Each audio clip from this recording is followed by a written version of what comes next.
falando um pouquinho, tem pouca gente entrando por enquanto, né?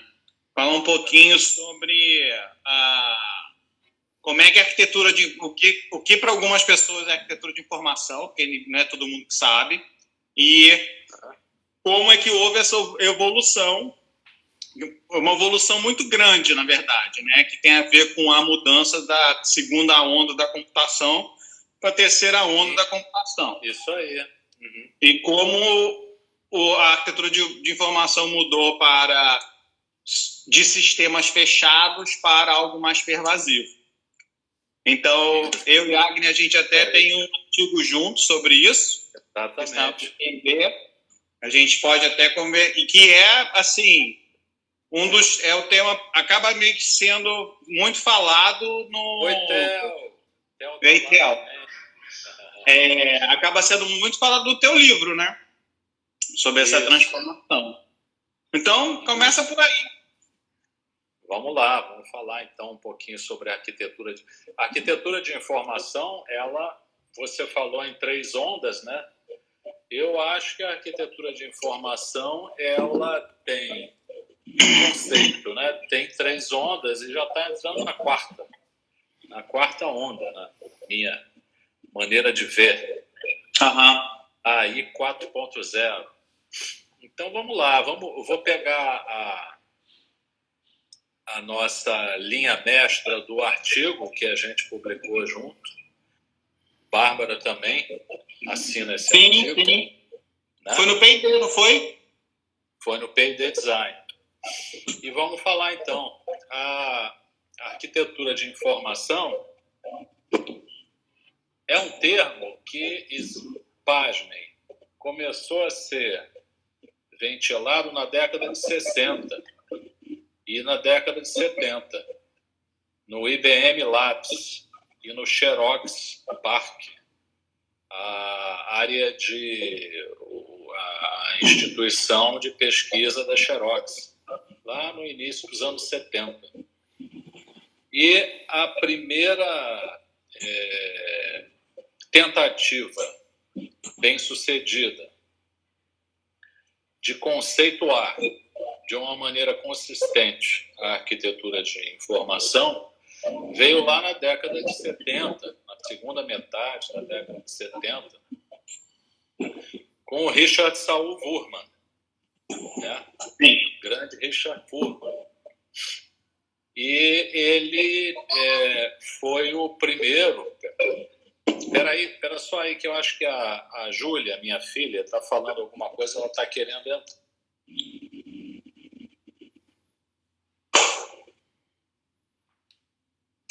Bom, Insta mesmo é @AdrianoRenzi, né? Tudo junto.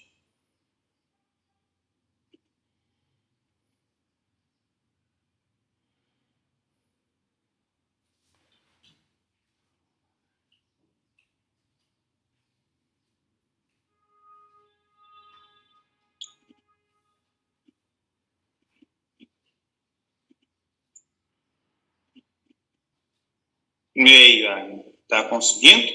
Pronto, beleza. Quando eu saio do Instagram, apaga a minha imagem, né?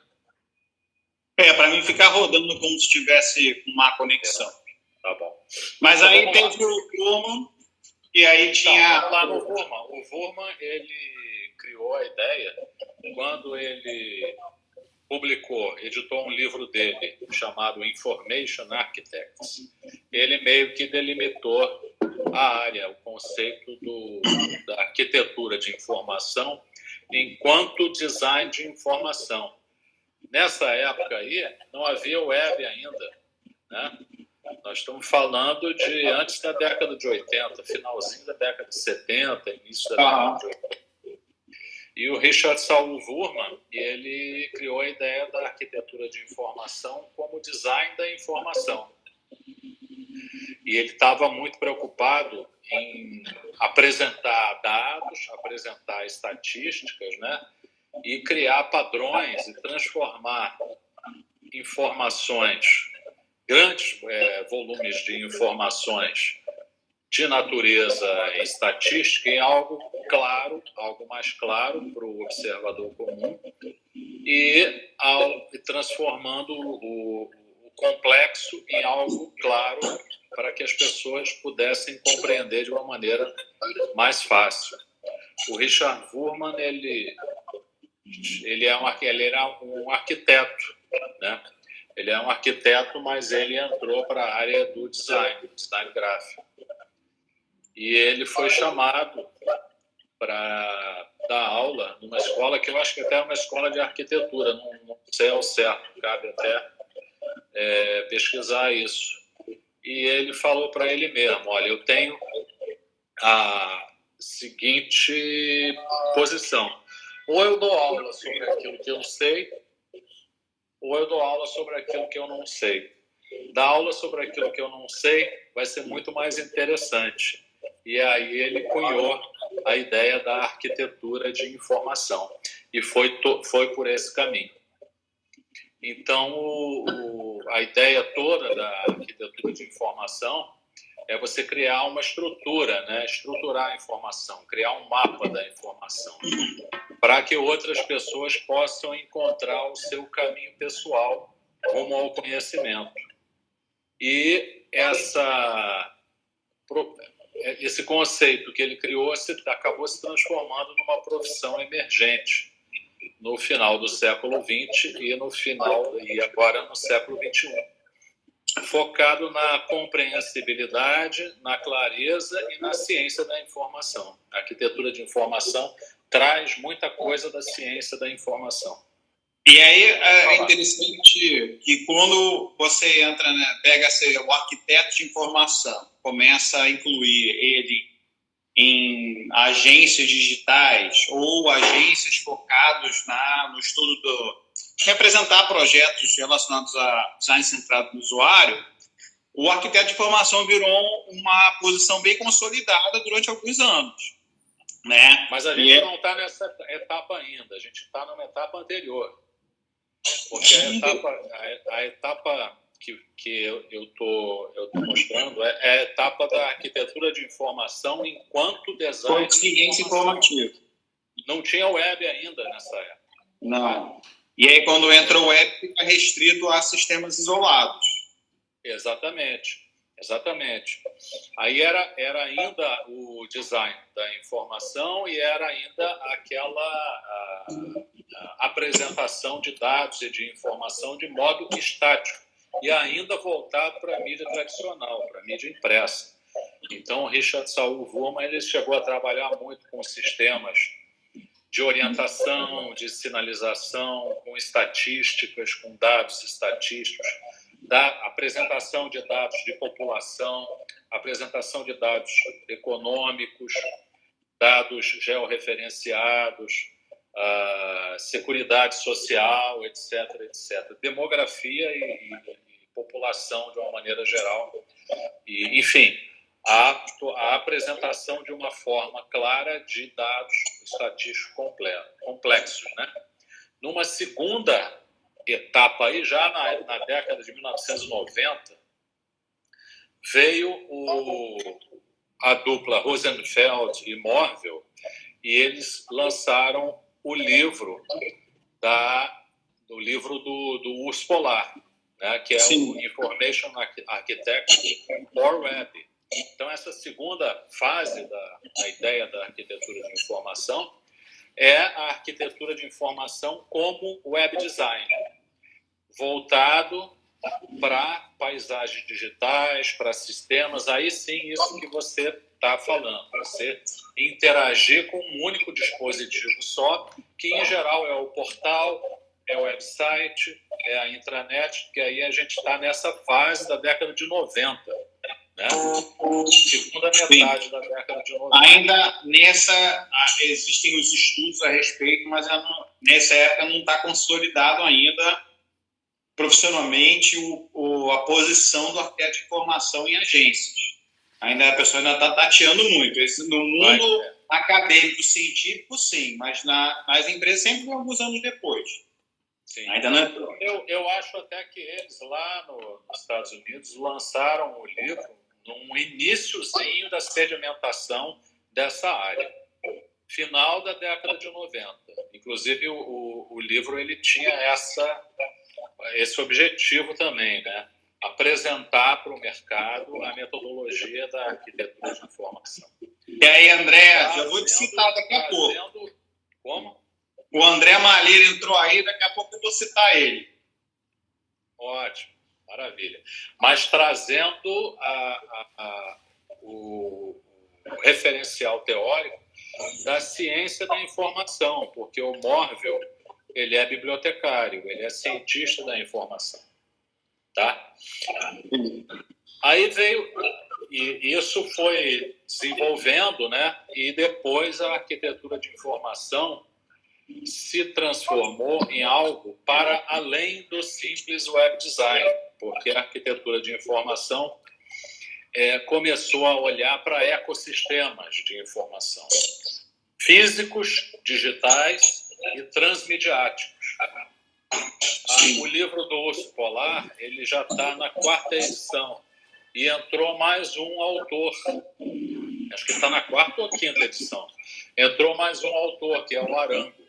E o Arango foi importante para essa transformação. Você acha que o Arango, né? Como? Você acha que o Arango é o que trouxe essa nova vertente para o livro deles? Porque eu acho que a vertente é dos três. O Morville, o Rosenfeld e o Arango. Mas o Arango ele deu essa respirada, essa oxigenada nos conceitos, né? E traz essa ideia de ecossistema, que aí já é o que você está falando, né? Que você começou a colocar. Mais focado em experiências e produtos, mas aí tem a ideia das experiências, né? Não só de experiência relacionada a um dispositivo só, mas um ecossistema. E um ecossistema transmediático.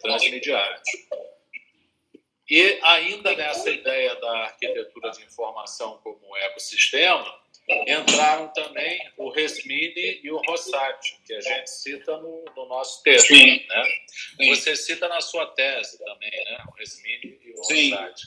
Com a ideia da arquitetura de informação pervasiva. Né? Porque a gente não tem um dispositivo só, a gente tem uma ecologia de mídias, né? E entra também aí a ideia da internet das coisas, né? Então, a informação agora, na visão do Resmini e do Rosati, está cada vez mais abundante, pervasiva, ela vai vazando por N mídias, N dispositivos. E você tem também aí o advento de uma série de dispositivos e objetos de uso cotidiano, doméstico ou não, ou urbano, que está conectado na internet. É a internet das coisas. Existe uma previsão, não sei se vai se consolidar essa previsão, vai ser comprovada, de que até o final de 2020 haverá 20,4 bilhões de dispositivos conectados à internet, trocando dados entre si. Tá? Assistentes pessoais, computação vestível, automóveis, veículos e sistemas de segurança, sistemas de ventilação, aquecimento, ar-condicionado. Então, seria mais de 20 bilhões de dispositivos. E esses dispositivos se comunicando através da internet. Essa ideia da arquitetura de informação pervasiva, tá? Eu vou dar uns passos atrás, até para falar um pouquinho da repercussão disso em agências digitais, e aí eu peço o Malheiro aí para me corrigir na mensagem se eu estiver falando alguma besteira. Você começa a ter a consolidação do arquiteto de informação, não só o Malheiro, mas o Guilherme aí que entrou também. Tem uma consolidação do arquiteto de informação em agências que passa a ser o responsável, ele acaba tendo um papel de manager também, da equipe. porque ele começa, pelo menos durante uma época, ele é a ligação entre as equipes de UX, que na época era muito mais voltado para UI, usabilidade. Coordenava a pesquisa, ou ele mesmo fazia toda a pesquisa, ele fazia a estruturação toda do que ia ser o sistema, direcionava os wireframes junto com a equipe de UX, e era ele o ponto principal com os stakeholders, né? Com a galera que estava acima e precisava entender o que estava acontecendo. Ele é o cara que ficava no olho do furacão e conectava todas as outras disciplinas. Exatamente. Só que essa nomenclatura, a própria, até falando em termos de informação, a nomenclatura sumiu um pouco nos últimos, sei lá, Sim. 4 anos. Você não tem mais você não vê mais vaga de arquiteto de informação em áreas de UX. E aí chega até a minha dúvida. Eu tenho dúvidas se o arquiteto de informação dividiu as funções dele em vários cargos diferentes, ou se ele passou a ser o product designer, por exemplo, ou se ele passou a ser o UX lead, talvez. Ou se a função propriamente da arquitetura de informação desapareceu, né? Eu acredito que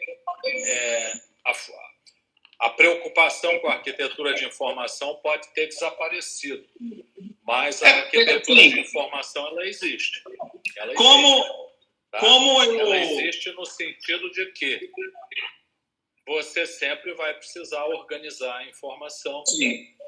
Não tem e quem vai ser responsável por isso? Existe informação para ser organizada desde das cavernas, né? E sempre vai haver a necessidade de se organizar a informação. Além disso, como o sistema é interativo, vai ter sempre a necessidade de você ter um sistema de nomeação, não tem como, e vai ter sempre a necessidade de chame isso do que for, mesmo que você chame de UX Writing, e sempre haverá a necessidade de estabelecer uma coreografia, uma navegação, tá? E a busca está lá. Então, todos os elementos apresentados por Morville e Rosenfeld e Arango não desapareceram, né? Muito embora a preocupação com isso pode ter diminuído muito. Por quê? Porque na minha visão, pode ser que eu esteja errado. Se eu tiver errado, até uma hipótese que eu tenho, me corrijam, por favor. Mas a visão que eu tenho é que, como cada vez mais o mercado ele está se focando em sisteminhas, em aplicativos que são muito focados em tarefas bastante específicas, você não tem mais um volume gigantesco de informação para organizar. Então, isso naturalmente tem diminuído o peso da preocupação com exceção de, lógico, lojas, aplicativos e-commerce e outros tipos de exceção, né, a isso, mas você, a princípio, há uma diminuição muito grande do volume de conteúdo e de informação, porque é focado em tarefas específicas. Tá? Mas olha só, eu tenho visto essa atuação, não que diminua a arquitetura de informação nem nada, mas essa divisão dessa tarefa diluído, dependendo muito de time para time. Eu já participei ultimamente de 2 projetos em que eu entrei como researcher e minha atuação no projeto acabou sendo bem diferente. Obviamente, a arquitetura já estava estruturada, né? E eu entrei porque estavam tendo muitas reclamações de um tipo específico de usuário. Eu entrei justamente para mapear o que era realmente esses problemas e categorizar em termos de prioridade o que valia a pena eles investirem dinheiro e o que não valia a pena. E eu só tive atuação nisso. Pegar, catalogar problemas, descobrir e traduzir isso para a equipe de desenvolvedores e designers. E num outro, que foi o que eu estava lá na Itália, eu tive uma participação muito maior, porque eu coordenei toda a pesquisa e os dados da pesquisa. Eu não só, estou falando eu, mas é o time todo, né? Não só a gente montou uma apresentação em cima desses dados para gerar insights ou direcionamentos do projeto, mas eu também fiquei responsável pela arquitetura de informação, a estrutura toda do sistema, independente do UI, independente do wireframe, inclusive. Só a montagem da informação. E cheguei a participar até do iniciozinho do UI. Então, acho que depende do tamanho do time, você acaba com umas funções diferentes. E, obviamente, ajuda muito se você tem uma noção de um plano geral para você poder atuar mais ou menos. O que você está dizendo vem nessa perspectiva, né? Que independente dos nomes dados, independente do que está no teu cartão de visita, né? Ou do nome formal da função, a arquitetura de informação está lá. Ela existe. E no caso, você está mostrando. Eu nem sei que atualmente eu nem sei o que eu escrevo no meu cartão de visita, para falar a verdade. Uhum. Agora, apesar do livro do Urso ter sido uma quebra, né, de paradigmas, entrado na hora certa, para mim, pessoalmente, o Reis Mini e o Rosati, o livro deles foi um impacto gigante também, porque eles estavam falando exatamente o que eu estava pesquisando. E eles tiveram os cinco guias deles sobre arquitetura de informação pervasiva, foi minha guia principal para falar da heurística de UX, foi graças a ele. E o Resmini é bem acessível. Né? O Resmini é bem acessível. Eu tive um certo contato com ele, e a gente foi até... teve um journal aí, Filosofia e Tecnologia, que o editor é o Floride, e que a gente, tanto eu quanto... Eu não sabia na época que era ele, acabei descobrindo depois. Tanto eu quanto o Resmini, a gente ficou de revisar o texto, para saber se o texto tinha umas propostas novas, se o texto entrava. E o texto acabou não entrando, não. Nem por minha causa, foi o Floride vetou o texto. Mas o Resmini ele teve um impacto muito grande nos meus estudos. E vou até acrescentar, quando você está pensando em experiência pervasiva, e é uma pena que o Marcelo saiu, que a gente tem um trabalho junto também, é exatamente essa experiência que permeia vários artefatos ao mesmo tempo, né? E aí o exemplo que eu adoro dar é quando você vai, hoje não tão usual, mas quando você vai fazer uma viagem, você, na verdade, usa o seu celular, o desktop, você usa o tablet, às vezes, para você marcar uma viagem, planejar ela, checar. Então, todas essas informações que você está coletando em um aparato, na verdade, você vai reencontrar essas mesmas informações, ou deveria encontrar as informações incólumes como uma continuidade de uma experiência. E isso passou a ser muito importante e essencial hoje em dia. Ainda mais agora que os nossos aparatos digitais estão sendo a nossa janela para o mundo, né? Na época da quarentena. A gente está conversando, isso permite uma telepresença gigante, e é graças a um telefone. Então, o aparato, no final das contas, não faz assim, passou a ser apenas um artefato para o que for realmente, para o que é importante. Agora, deixa eu só completar aqui, Adriano. a gente estava falando do livro do Resmini e do Rosati, né? Então, tem novas visões. Eu acho que a arquitetura da informação ela está em busca de novas visões, né? Até para ela poder se renovar mesmo, né? Se reconsolidar aí. Tem o Klein.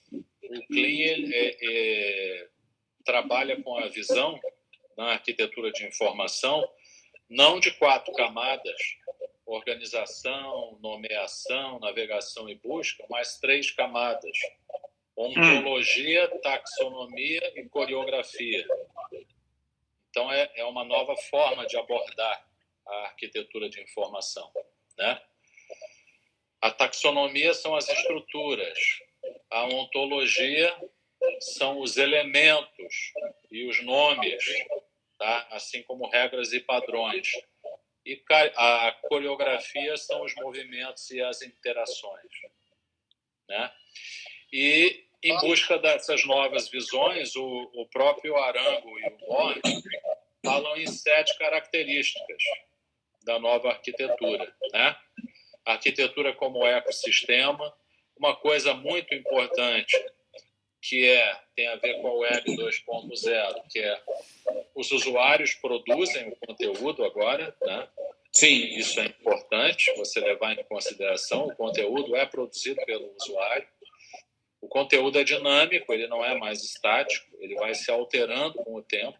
Ele é híbrido, ele se apresenta de diversas formas, em diversos formatos, em diversas mídias.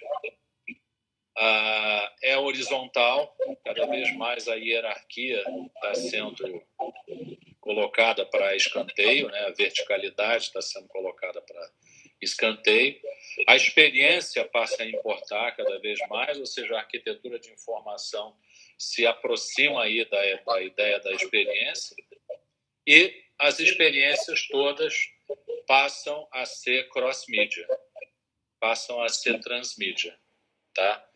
Isso é importante. Aí vem essa ideia de transmídia, aí já é uma visão que eu tenho. A ideia de transmídia já tem a ver com aquilo que foi colocado pelo Jenkins, Henry Jenkins, que é um cara do MIT. Ele não é nem da área de arquitetura de informação, nem de design, mas ele é um cara dos estudos de mídia, dos estudos culturais, né? E ele mostra esse processo de convergência das mídias tradicionais para as novas mídias digitais e interativas. E ele vê isso como algo que não é técnico, não é tecnológico, é basicamente cultural. É um processo cultural. Então, ele vê esse processo de transformação cultural, né? O próprio usuário das informações e das mídias passa a ter uma nova postura na interação com as mídias, uma postura muito mais proativa. Então, a ideia o conceito de transmídia, que é utilizado na arquitetura de informação pervasiva, ele foi trazido pelo Henry Jenkins. E já tem bastante tempo, não é de agora, não. Sim, esse livro é antigo. É antigo, é. E agora, o que está acontecendo? A gente tem uma 4ª fase aí que, no meu entendimento, começa a acontecer, que é a arquitetura de informação cada vez mais definida de modo hiper personalizado para cada usuário, para cada pessoa, por inteligência artificial e por aprendizado de máquina. Sim, a gente vê isso claramente. Era isso que eu quero entrar contigo. A gente vê isso claramente acontecendo em diversas plataformas, né? Inclusive as plataformas tradicionais de streaming, né? Como Netflix, Spotify, né? E outras, né? Do gênero. Cada vez mais a arquitetura de informação, ela vem a partir do que é construído, não pelo designer, não pelo usuário, mas sim pelo aprendizado estatístico, né? Aprendizado de máquina, aprendizado supervisionado, não supervisionado e aprendizado por reforço. E aí a gente já está num outro problema, num outro patamar de problema que está sendo identificado a partir daqui. A gente não está mais trabalhando com interação humano-computador, já é interação humano-inteligência artificial, é interação humano-algoritmo. Sim. Né? E esses algoritmos têm uma série de problemas de UX. A gente fez essa pesquisa, né? Eu fiz algumas entrevistas, você também fez algumas entrevistas na UF, né? Com pessoas, estudantes, né? De 3 universidades, a UF, a ESG e a FASH. FASH. Né? Isso. Eu acho que não, né? Foi a UF, a ESG e a FASH. E a gente fez um artigo, né? Também assinado pela Bárbara, não sei se ela ainda está aí, ou se já foi. Vocês fizeram mais o artigo do que eu. Estava prestes a me mudar. O que acontece? Existem questões de experiência do usuário nessa interação humano-algoritmo, tá? Que eu pude identificar a partir a Bárbara está falando entrevistas. Aqui do PUC também. Como? Teve algum da PUC também, Bárbara, é isso? Da PUC, exato, esqueci. Da PUC também. Esqueci, exatamente.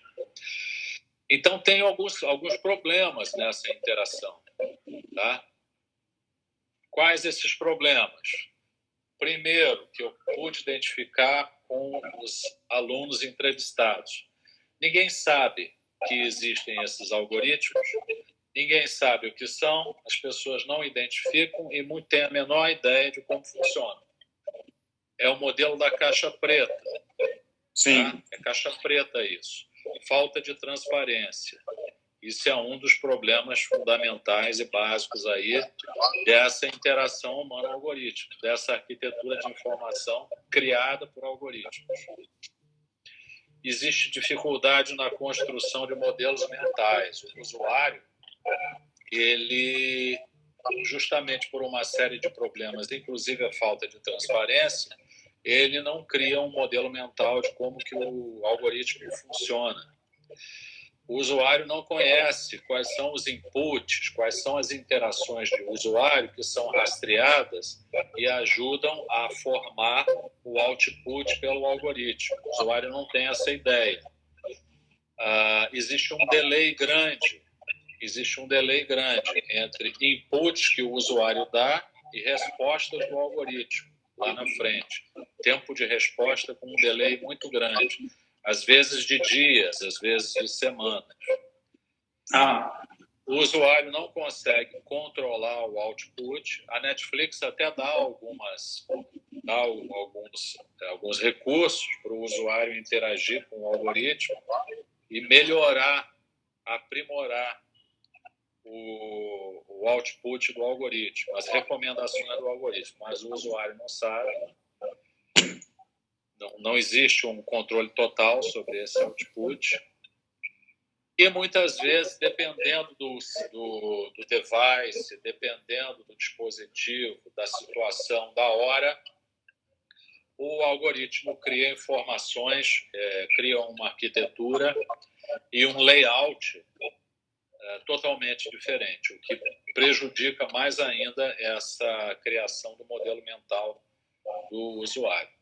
Então, são várias questões aí que estão abertas para pesquisa, né? Acho que é um mundo novo aí da arquitetura de informação algorítmica e esse mundo é totalmente aberto aí para desenvolvimentos e para o que a gente ainda pode definir em termos de UX. Eu não sei se você lembra. Esses algoritmos estão no Facebook, estão no Twitter, estão no Google News, estão no TripAdvisor, estão no Spotify, estão na Netflix, esses algoritmos estão em todos os lugares. Na Netflix, 80% do que é apresentado ao usuário é escolhido pelos algoritmos. Sim. O usuário está crente que ele está... O usuário está crente que ele está escolhendo o que ele vai ver, mas ele não está escolhendo o que ele vai ver. O algoritmo escolheu para ele e ele está escolhendo entre as opções que o algoritmo deu, o que ajuda a criar uma bolha. Mais informação. Tá? Não sei se você está lembrado... Não sei se você está lembrado, época do meu mestrado, você chegou a ser suplente, então você leu, né? Você era suplente da Ana Maria, e que eu falo um pouquinho sobre esse, que na época era chamado de marketing one-to-one, que dava muito exemplo da Amazon na época, né? Porque eu comparava esse marketing um-a-um da Amazon com livrarias online no Brasil, que na época estavam, vou dizer, nem engatinhando, estavam engatinhando para trás, né? E comparei isso com o long tail do Anderson, em que você tem a loja física e a loja digital, um complementando os buracos do outro, né? E que passam a ter funções bem complementares dentro da experiência. E aí, isso muda bastante, né? Porque os algoritmos se sofisticam muito mais ao longo dos anos. E hoje em dia, se você tem que tomar muito cuidado com o que você fala perto do telefone, essa que é a verdade. E eu acho que meus algoritmos atualmente são muito doidos, porque eu recebo cada anúncio e eles não sabem nem a língua que eu falo, porque eu recebo anúncio em inglês e francês e português. De vez em quando, há um mês atrás, eu estava recebendo anúncio só em italiano. Então, eu tenho recebido uns anúncios bem bizarros nos últimos meses. E isso é interessante porque você fica restrito. Isso já era meio que previsto até, eu não sei nem se era pelo Resmini, tinha algum autor que já previa isso, que você não conseguia mais acessar a informação como um todo, porque você ficava restrito a essa bolha que era alimentada pelas suas próprias informações, né? Sim. Isso possibilitava de esbarrar em notícias que seriam talvez interessantes, mas só porque era uma coisa completamente diferente do que você estava acostumado. E aí eu fui banco agora de uma qualificação que o Marcelo até assistiu, em que o cara estava definindo como ele tinha feito o benchmark dele, né? Então ele estava usando muito o Google para saber que outros aparatos apareciam similar ao sistema que ele estava se propondo a estudar. E aí uma das minhas colocações foi exatamente isso. Os resultados do Google que você vai receber, que você está procurando, são bem diferentes do que quando eu estou procurando. Porque você está envolvido num projeto que está te abrindo algo mais profundo sobre um determinado assunto do que se eu fosse. E se você mudar de máquina, você vai ter outros resultados. Então, passa a ser muito relativo. Então, exatamente, quando você vai falar sobre busca, você vai inserir, sei lá, na sua dissertação ou tese, sobre como foi feita a busca, você tem que descrever minuciosamente as etapas, porque se eu seguir as mesmas etapas que você, os resultados vão ser diferentes, de cara. Por causa... Os resultados certamente serão diferentes. O autor que você estava querendo se referir, eu estou olhando aqui, é o Elie Parizet. O Elie Parizet, ele tem o livro dele que é sobre os filtros bolha, exatamente. Como que os filtros vão construindo uma bolha cada vez mais forte e específica, e você não consegue sair dessa bolha. O Floride, ele fala isso, mas de uma maneira... Ele não chega a falar sobre essa falta de oportunidade, Mas é quase lá. Ele quase chega lá quando ele está falando sobre sistemas informativos.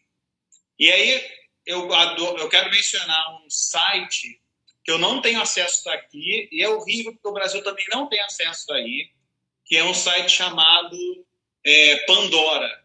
É o Pandora Project. E a ideia toda deles é exatamente quebrar essa bolha através de música. Então, a proposta deles, alguns anos atrás, porque você só consegue acessar o Pandora se você está nos Estados Unidos agora, por conta de direitos autorais, etc. Você dá um nome de um cantor, uma cantora, digamos, você bota Janis Joplin. Então, você cria uma Janis Joplin Radio. E aí, a primeira música é da Janis Joplin.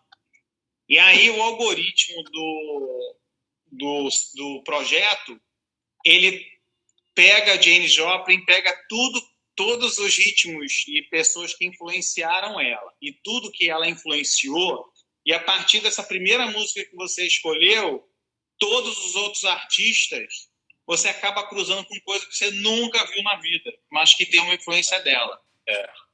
O Spotify tem algo parecido, né, com isso. Mas o Spotify fica limitado a um certo... Ele tem uma limitação de direitos autorais ali.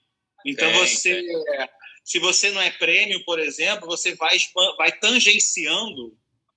Se você bota Queen, por exemplo, e você está louco para ouvir Bohemian Rhapsody, você vai ouvir outras coisas. Você provavelmente não vai chegar numa música que seja mais cara. Eu estava vendo aqui esses filtros são baseados em machine learning, né?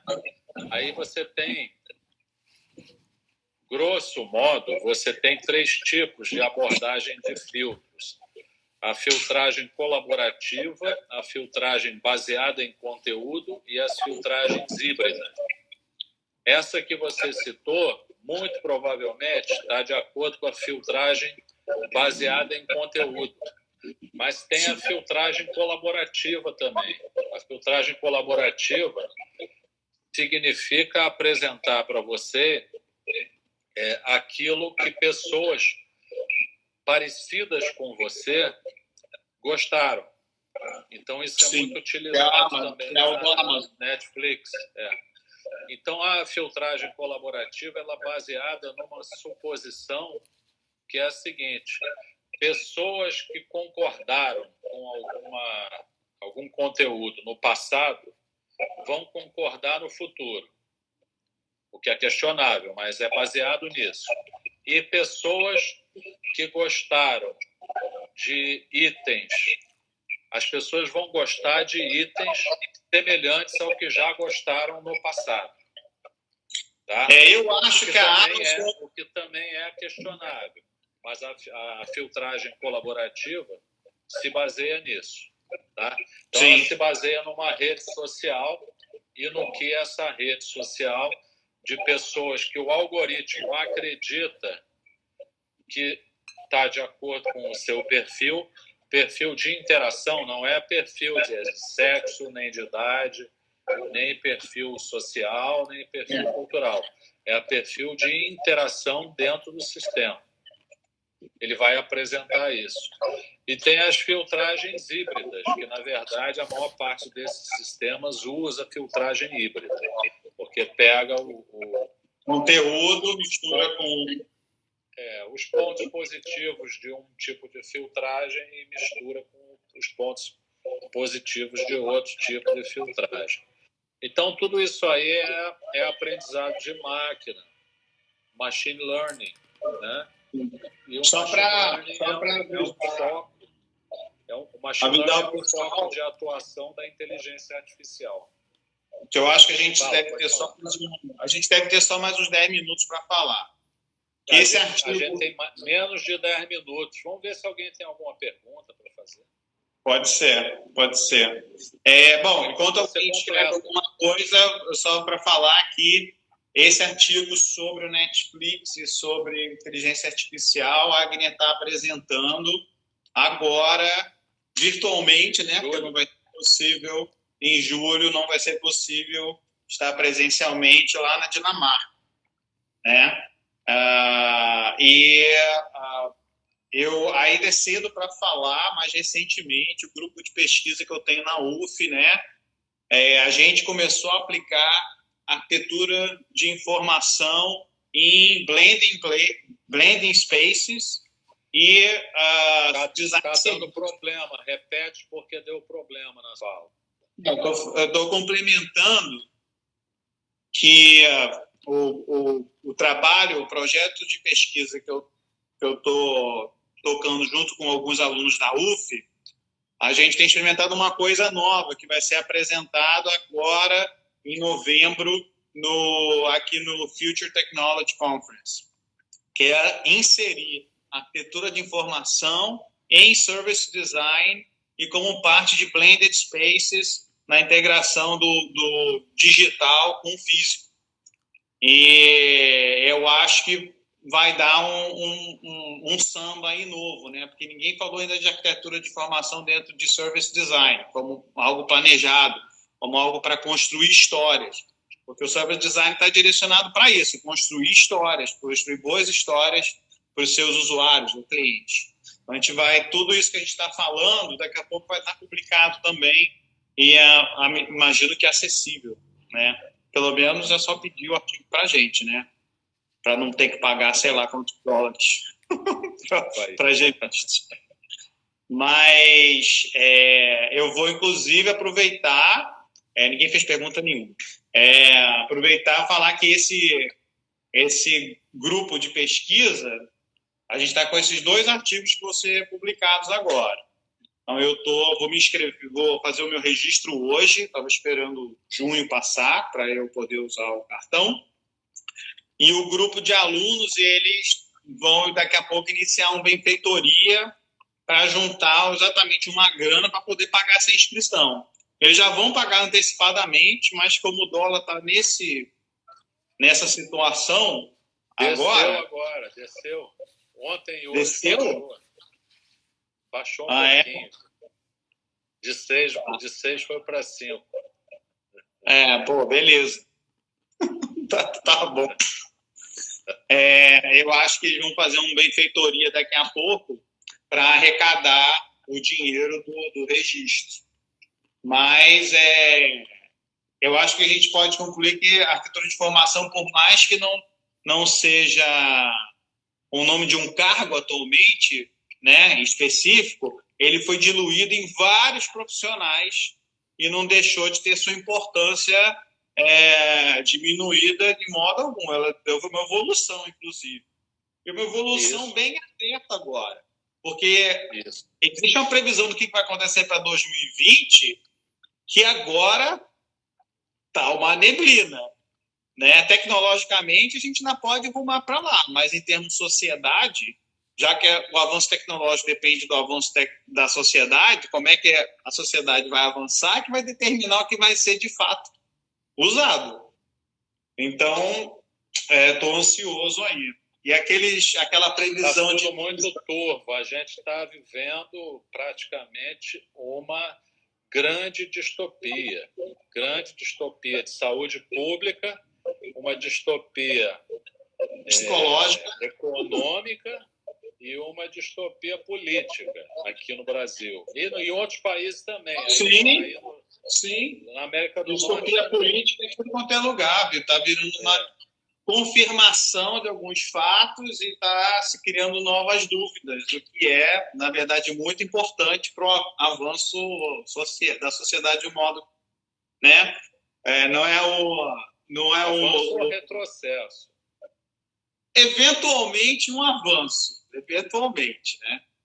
Há de lembrar que como é que era o Nelson Rodrigues falava que toda unanimidade é burra? Toda unanimidade é burra, Nelson Rodrigues, exatamente. Edson quer falar alguma coisa, a gente vai ser cortado daqui a pouco. Diz aí, Edson. Eu tenho a impressão que daqui a uns 5 minutos vai cortar, mas tudo bem.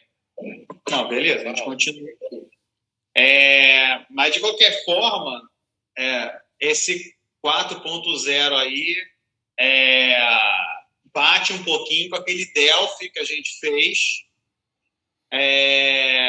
de previsão de 10 anos, e o que está sendo mais bacana é que até agora as previsões dos 5 primeiros anos estão se cumprindo todas ou quase todas, né? Distopia cross-fair.